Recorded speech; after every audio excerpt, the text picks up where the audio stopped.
Hello Gudang PUM friends, welcome back to our channel. Today I'm going to show you how we safely put the goods to the rack. As you can see, we have 4 different tier of rack.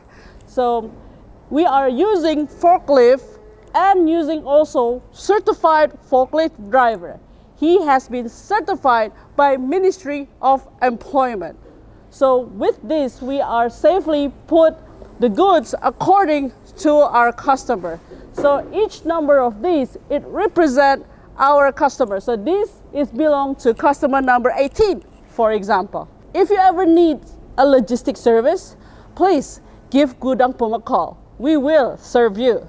All right, I hope I will see you in the next video. See ya. Bye.